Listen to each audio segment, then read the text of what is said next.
Hello, gentle listener, and welcome to the first Hex Radio of the new year. It is, incidentally, also the first Hex Radio in a while. You see, a lot of things came up in life. There was moving into a new place and visiting family for the holidays. Then we spent some time in Lavender Town. I'll tell you more about that in a bit. But before I knew it, it was a brand new year.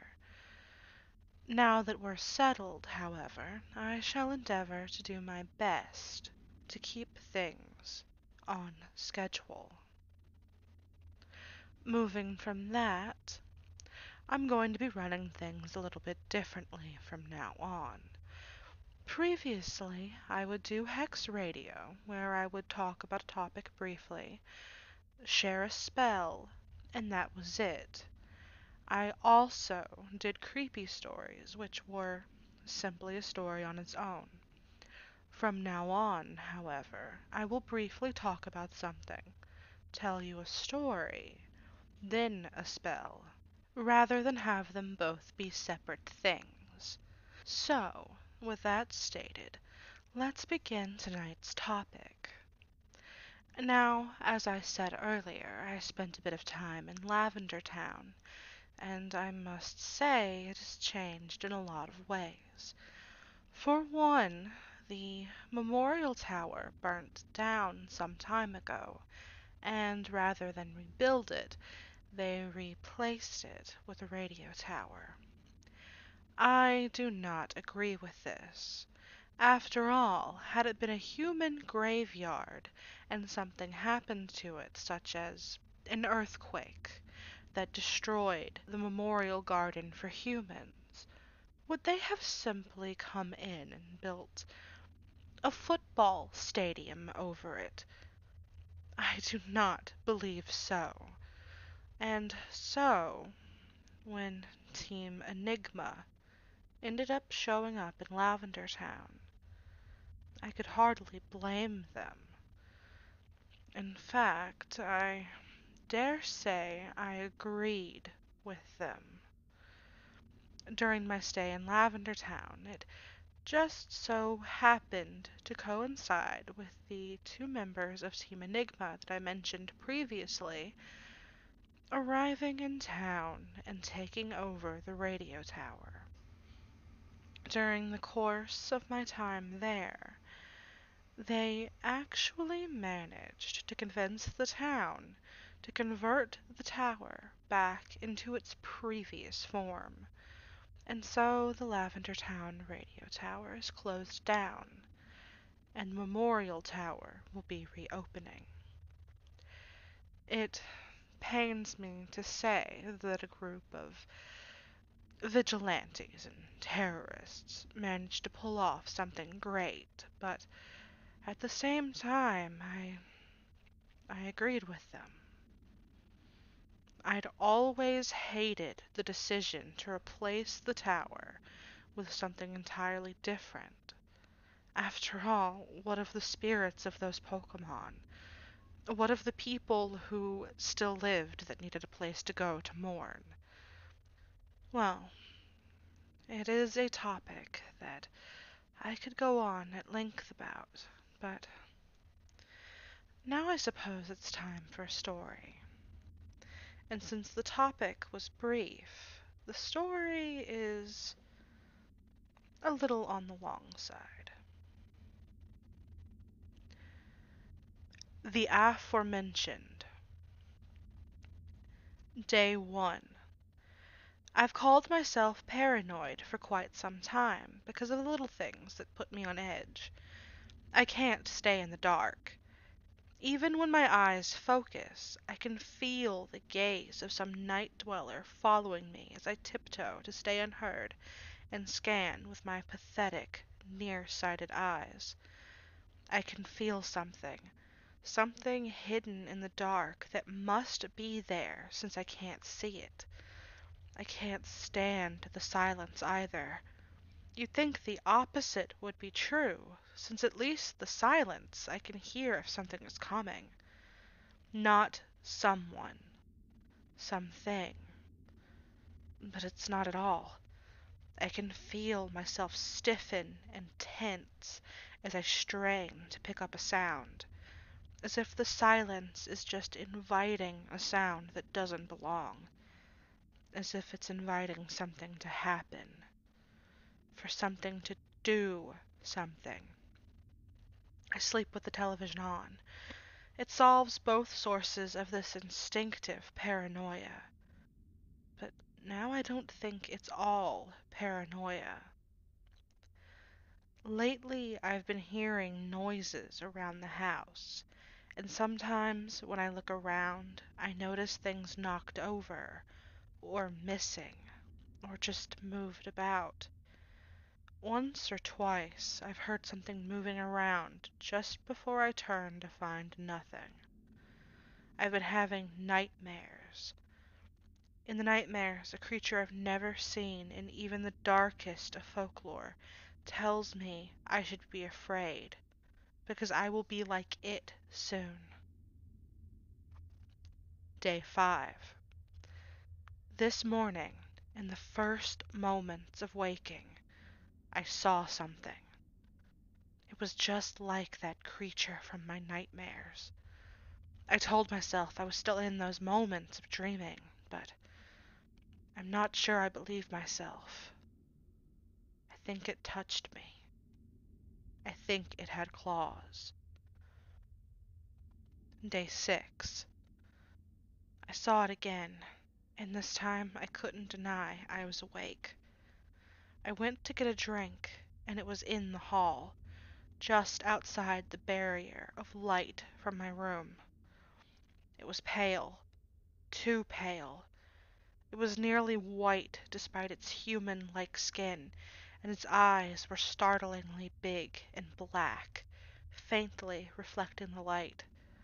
Its pale skin was pulled tight across its bony frame, and its veins were visible, as if the skin were too thin. It had huge claws. It scared me to know they had touched me. They were like razors, and the largest 3 were a foot long, the other on the bend of its wrist, maybe an inch. They were the same color as my nails. All this seemed captured like a photograph, and the second it stared at me with its 2 big eyes, as if surprised it was noticed, before it darted into the dark of the hall past the corner it had peeked around. I didn't go to get my drink. Day 7. I think it left the house, but I didn't sleep for fear of waking to feel its claws touching me again. I can't stop thinking about them. They look like they're made of the same material as my nails. So how did they look so sharp? Day 8. I was wrong. When I woke up, it was watching me sleep, awkwardly sitting in the corner diagonal from me. No, not I woke up. It woke me up. I heard it breathing. It was a rattling sound like a sick animal, toneless, emotionless, flat. I saw all of it. Its hind legs are much shorter than its front legs, and I remember my first thought was, how could it walk on all 4s with them so mismatched? I could see its ribs, so bony. It had no muscle tone. It has no features of any gender. I could tell from how it crouched, or sat, or whatever it was doing with its short hind legs. It had claws on its feet, the same as its hands. 3 toes and 1 short claw. I realized its face is too long, and it's bald. It has a nose like a skeleton. It let me look at it. I think it liked that I looked at its horrifyingly pale and emaciated form. It let me finish, and it stared back like it was doing the same thing, like it was taking in every detail. We finished at the same time, and it smiled before it walked away on all fours, slowly, as if it was letting me see how it walked, like it knew I was curious. It looked at me the whole time. It didn't blink. I don't think it can. Oh God, that stare. Day 9. It was in the corner again this morning. It didn't move when I saw it, even though I didn't want to observe it again. It stared at me for over an hour before I realized it was waiting for me to get up. I didn't want to get up. I pulled the covers closer and moved closer to the wall, but I don't think it liked that.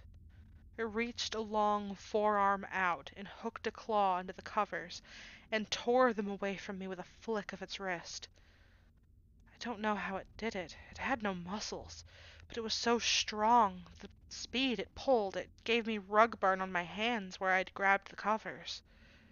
It waited and left the covers by the bed. It watched me. It watched me until I finally moved to the edge of the bed. It didn't react, but somehow I felt like it lit up. When I finally managed to stand on quivering legs, it stared at me. It stared from head to foot.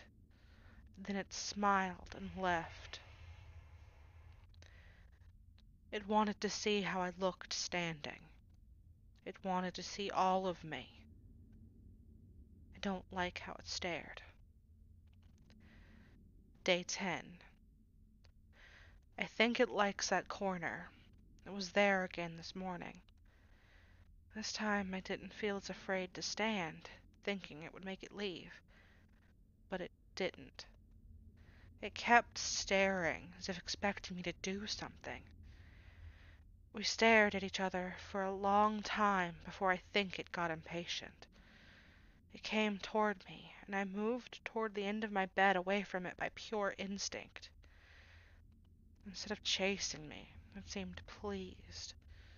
But I was in its way. I was frozen in fear in front of the doorway, which was just past the end of my bed, so it moved past me, able to make it in the space until it had gotten to its wider hind legs. They bumped into me as it pushed me aside and onto the bed with unexpected force. Its skin is smooth and slightly slimy. I curled there shaking for some time. Day 11. It wasn't there today. A simple comfort. However, as I got dressed, I caught it spying on me. I froze with one arm out of its sleeve and with my pants half up. It kept staring. I tried to ignore it and finish dressing, and I looked back to the door, worried. It was already gone. I feel like it has some kind of plan. The fact it's intelligent enough to plan makes me nervous. Day 12. It wasn't in the corner again, though I dressed slowly to keep an eye out for it. I almost pray it got what it wanted from watching and left. Unfortunately, I found it waiting in the kitchen, expectantly, like a pet. I fled to my room and it followed me. No, chased me, and was suddenly ahead of me, blocking my path and staring at me with its big eyes that showed no emotion, though I knew it was angry. I went to the kitchen and put a raw steak on a plate. It smacked it away into the wall where the meat hit with a sickening splat while the plate shattered, and I flinched as it continued to look at me, though it now seemed disappointed in me for getting its desire wrong. Now, tentative, I got out the orange juice and poured a cup, though when I went to offer it to it, it made a low noise, the first I'd ever heard, and although it had no tone, I somehow realized it was female. She stared at me with the cup until I finally took a timid sip, and she sat there as if pleased. I made toast and eggs. She wanted none of it, only for me to eat. Once I finished, she got up and left. I wonder if she's trying to fatten me up. Day 13. She's getting progressively further into my life. Today I didn't see her until after breakfast. I went to go to the bathroom and she was suddenly at my heels, her claws barely missing my ankles as it crept behind me. I kept at a steady pace until I was a step or two from the bathroom before rushing in and slamming the door and locking it. I smiled until, as I sat on the toilet, there was a roar, and all 6 of her big claws tore a hole into the door, letting her in. She sat there with a smile, as if triumphant. I cried as she watched me, and as usual, she left once I was done. Day 14. She followed me out today. I went through my home routine without any sign of her, joyous as I went along my way to school, until I heard it. Her breathing. I don't know how, but I heard it. I looked around in fright and saw her dark eyes watching me from the shadows, and when I stopped, she made that low noise of disapproval. I don't know how, but I heard it, and my feet began to move of their own will toward school. She has me trained. She watched me from what shadows she could find, and I think she was there in the classroom. Day 15. I'm starting to understand how she works. I kept an eye out for her all day until school was out, but there was no sign of her. When I got home, as expected, she was waiting for me. She seemed glad that I expected her, and waited just as expectantly for me to continue along my routine to the next task, homework. She sat by my desk and watched me. I almost felt comforted that I understood what she wants now. I'm not sure I like that I'm comforted. Day 19. I was right. She followed me throughout the rest of my daily routine, step at a time, until I went to bed. I started to wonder what she does when she's not watching me. I think she's studying me. I wonder if she's somehow compiling it.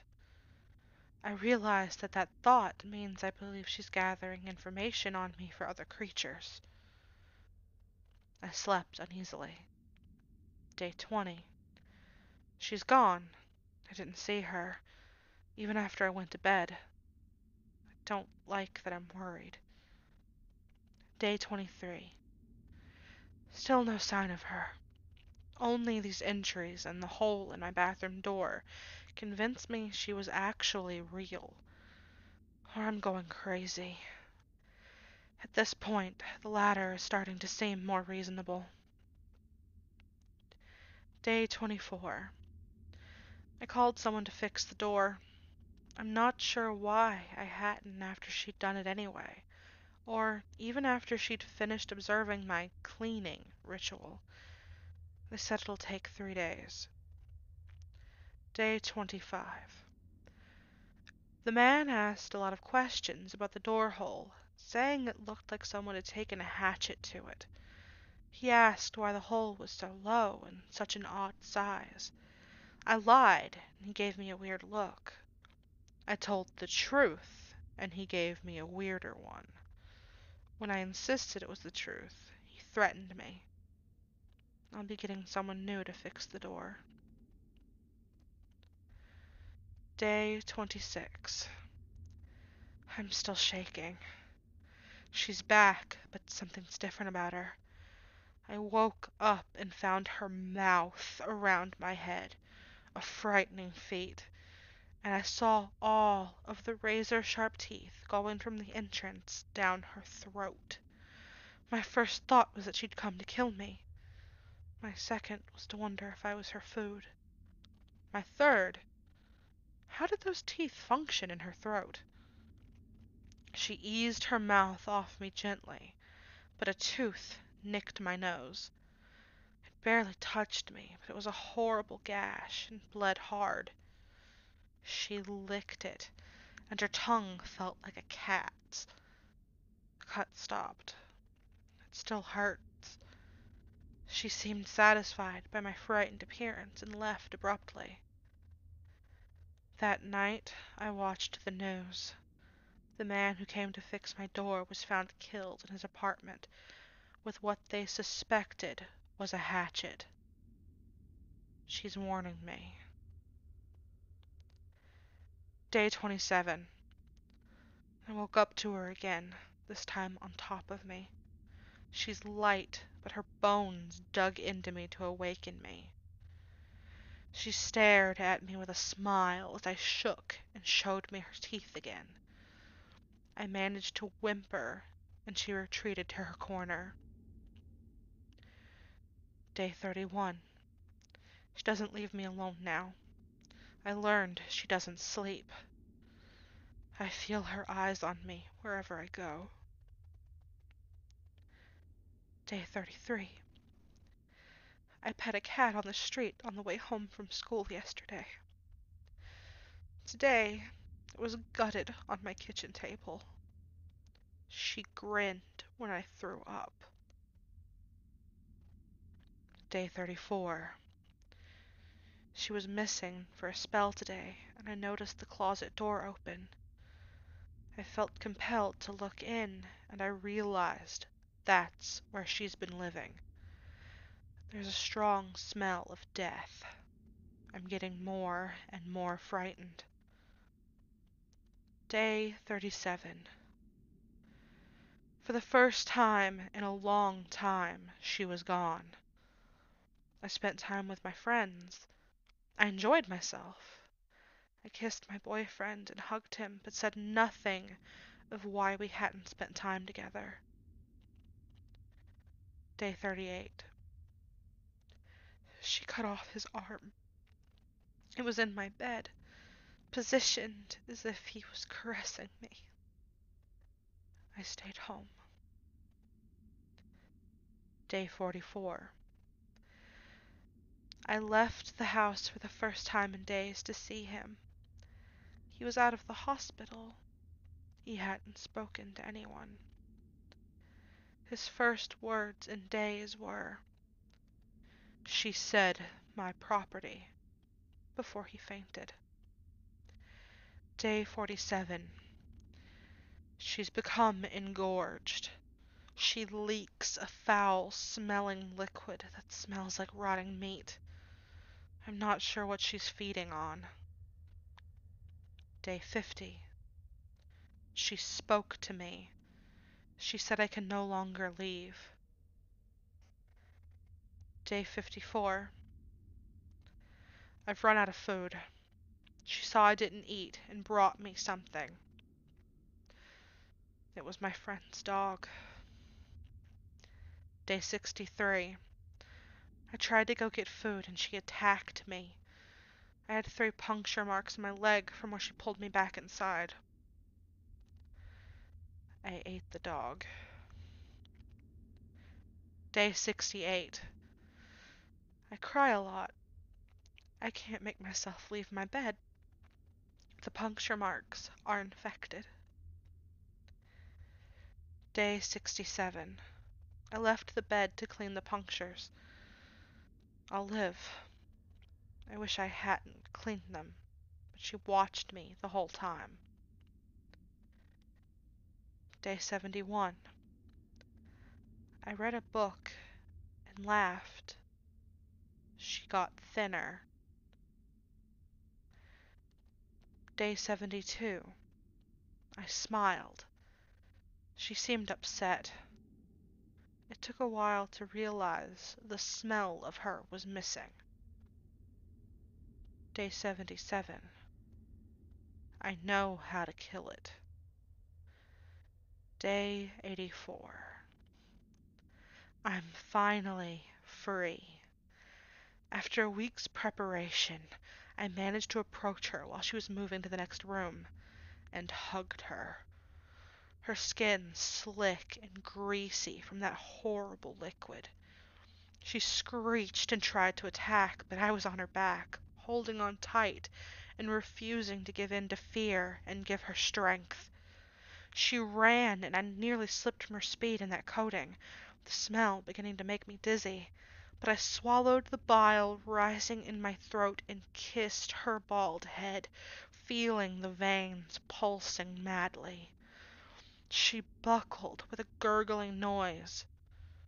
When I got up, those eyes were white, and she didn't follow me.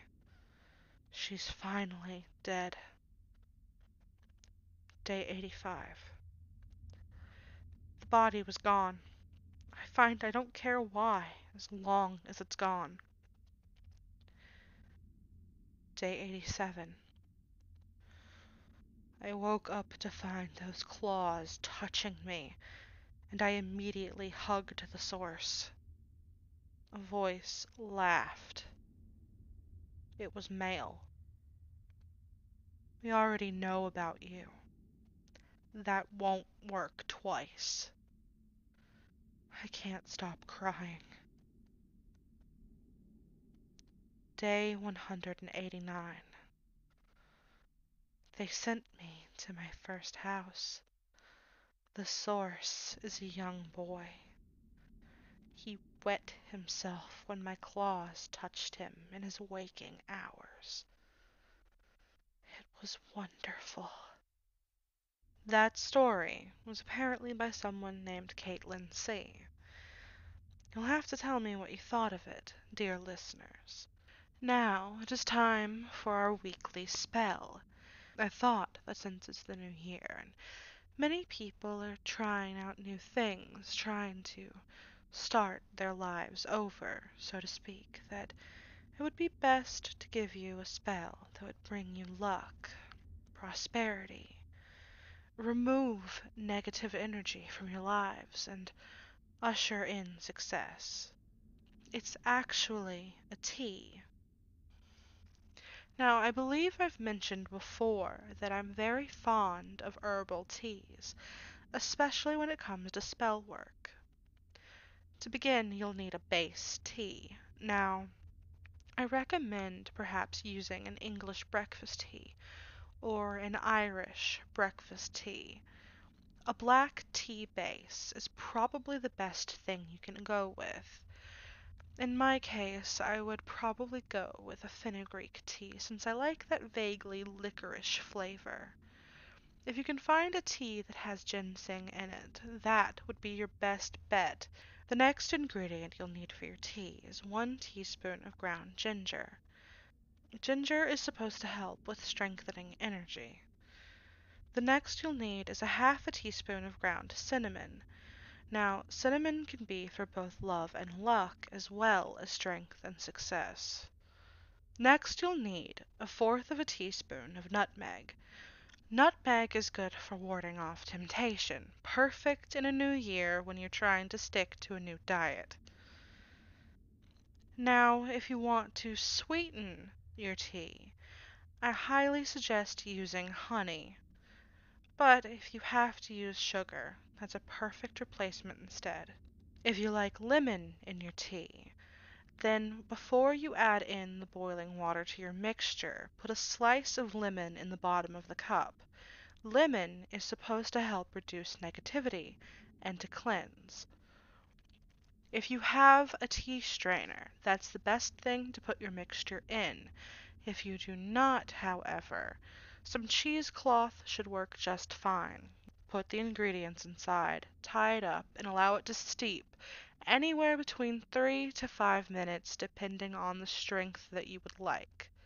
Your final ingredient is, of course, as always, the intent and belief that this tea will do precisely what you believe it should do. I hope you've enjoyed the new setup to Hex Radio and how my programming will be from now on. Please do tune in again next week when I will, once again, tell you a brief story and give you a spell. Thank you again, dear listeners, for supporting this program, and a special thanks to my patrons, Blanket, Ian Sprecher, Jojo Binks, and Marco Moreno. I couldn't do this without the four of you. Thank you very much, and happy hauntings.